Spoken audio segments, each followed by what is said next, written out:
Today I'm going to be talking about my documentary called Raised to Run, why I created it, how I created it, and what's next. So getting into it, why I created this documentary, it's solely because I was looking to create something that I haven't really done. That way I could push my boundaries as a cinematographer and an editor, colorist, yada yada yada. I did everything solo, which was A, a drawback, and B, was really cool at the same time because it was so gratifying at the end to see all the work I put in finally come to a close, and for me to be able to share it on YouTube so everyone can enjoy it. So my inspiration for this documentary, I was on YouTube and saw some stuff by Yeti. They released something called Yeti Films, and I just really love what they do with the films there. So I said, hey, what the heck, I'll create my own. So that's where the thought of something in the horse realm came about. My friend Kenzie, we've been talking about doing this documentary for probably over 2 years on and off, and just never got around to doing it. So I finally said, hey, let's film that documentary. She said, sure thing. So I just started filming that next day. She happened to have a race. So I said, hey, I'll come film the race. And that was like towards the ending of the film, but it's the first thing that we did film. Originally, I wanted to film that last and have all the storyline and interviews filmed beforehand, but that ended up being first, which ended up being very cool because then I could talk about it in the interview afterwards. That ended up working in my favor. Now, my favorite moment from filming the documentary was definitely the last day where we wrapped up shooting, and it was just because it was just a fun day filming the fill-in shots with Kenzie with the horses and just a little bit more riding. And knowing that it was gonna be the last day and the footage looked incredible just made everything super gratifying, knowing that it was finally time to put everything together. Now, I really enjoyed the whole process start to finish. I wish it could have happened a little sooner, but there was 3 weeks where it literally rained every single evening and we couldn't film. So I ended up just putting this whole edit together within those 3 weeks. And then on the last day when we filmed, I was done with the edit 2 days later because within those 3 weeks, it let me lay out a storyline and leave room for shots I know I needed. So on that last shoot day, I got those specific shots. So the last shoot was probably only an hour and a half, and it came out really good. I absolutely loved it. The footage where Kenzie's just kind of doing her thing with the horses, smiling, laughing, like it just really tied everything together. And then talking about like things tying together, the race day worked out perfectly because I went into it filming her routine, like getting set up, like pre-race rituals. So then when the interview came around, I was able to ask her questions specifically about that. That way I could throw the footage I already filmed on top of those questions. Now, the main challenges for this were just scheduling because A, we both work, and B, we had to just line everything up in the evenings. It was nice getting that race out of the way right in the beginning, like I said. I know we tried to film another one earlier on, but it just didn't work out timing-wise. Other than that, I mean, everything was super smooth. Finding music was super easy. I used MusicBed specifically for this. It's not sponsored or no plug there. I don't make any money from them. I just pay them to use the music. So I wanted to go like more of a Western theme, but I didn't want it like slow paced throughout. So I really spent a lot of time. I honestly probably spent 2 days just creating a playlist of music, and I probably only used like a fourth of all the songs that ended up being in the whole playlist. To carry on with the editing, like I said, I put the edit together within a 3-week span, just piecing parts here and there. I went through and did sections, so it was like section 1 was how she got into it, her daily routine. Section 2 was like talking about horses and the current horses she has, and then a race day. And then section 3 was talking about like past events she's done and then where she wants to be in the future. So those 3 parts really play out good within the film. And then I have a little ending scene, which is probably my favorite. I found this song and it just fits so good. So I really had fun like playing around and putting some extra shots that didn't make the like run time and putting them towards the end. So I did cut out a lot of footage, which was heartbreaking because everything I wanted to put in here just couldn't possibly fit.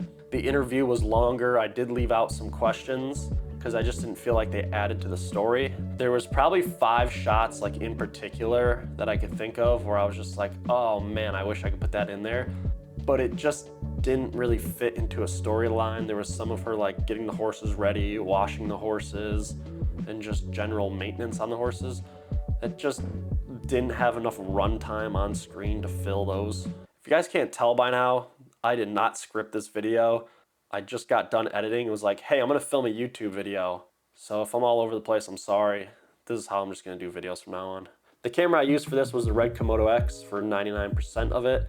And it was 100% filmed with the Laowa Ranger 17-50. And that lens was amazing. I know for a fact I couldn't have gotten all the shots that I got with this if I was just on a singular prime, because the ability to just punch in fast moving environments, like I didn't tell Kenzie to do anything when she was riding except for maybe 2 times. Like, hey, just run past me, or hey, just turn here for one quick shot. I kind of was able to stay where I was and just punch in. And for those more like intimate moments with the horses, I was able to move with my feet and keep the framing a little wider, or move with my feet and still punch in. When she was just doing her regular riding, I didn't want to get in the way. So having that zoom was absolutely crucial. Now, my second angle on the interview was the FX3 and a 24-70 G Master. The cameras pair very well together. It took 2 seconds to match them color-wise in the grade. The gear-wise, everything worked out perfectly. So the interview portion was just one singular light, and I used a lot of natural lighting. So color-wise, I'm not gonna screen share this. I definitely went more of a film emulation, but nothing too crazy. For the daytime shots, I did a Kodak 250D Vision 3 emulation with a 2383 print. And then for all the night stuff, like the racing and all the indoor stuff, I did a Kodak Vision 3 500T emulation printed onto a Kodak 2383 print. Now, when it comes to pre-planning, something I did do was use Milanote and some reference websites quite a bit. I just typed in something like Rodeo or Western horseback riding and grabbed some still images and just kind of used those to build a shot list of things I wanted to get, like specifically, or just as a rough general guide of what I was looking for. And I would say that's more of what it was used for, is just that rough reference guide. Because like I said, there's probably only 2 shots in all of the filming days that were specific, like, hey, this is what I want. So what I did inside Milanote was I created a script for the interview questions. I created a mood board of some movies shot on film of sort of what I wanted the color grade to look like.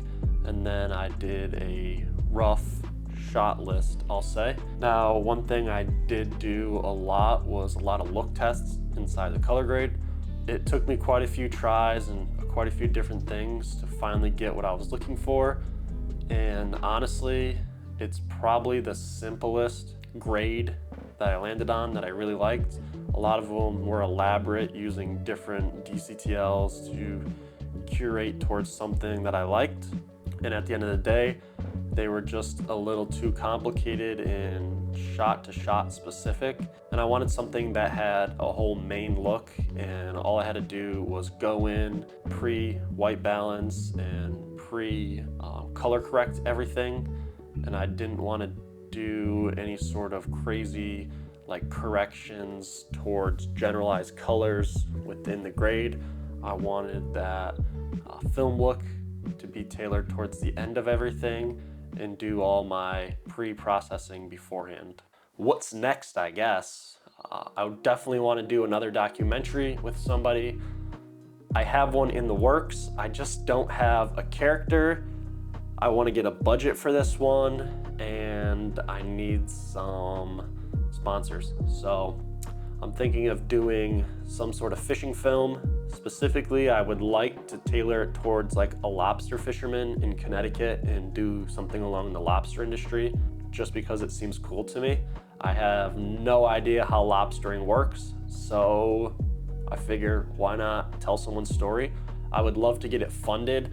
That way, yes, I could get a little money in my pocket and we could get a little sponsorship towards the person that is going to be in the film, maybe some gear for them. So that's in the works currently. This is by far my favorite project I've ever done from start to finish. Everything was amazing. Kenzie was the absolute perfect subject for the documentary. And if you haven't seen it, go watch it and you'll see why she's the perfect subject. She knows how to just talk about what she likes, and that's the best thing for a documentary.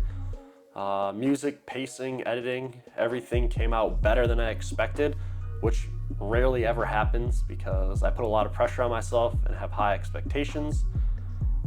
And this just took those expectations to the next level. So the next project I work on, I want to have it just as good, if not better. And other than that, I feel like I rambled for this video because I have no script. I don't know if anyone wanted this video, but you got the video. So I'll see you on the next one.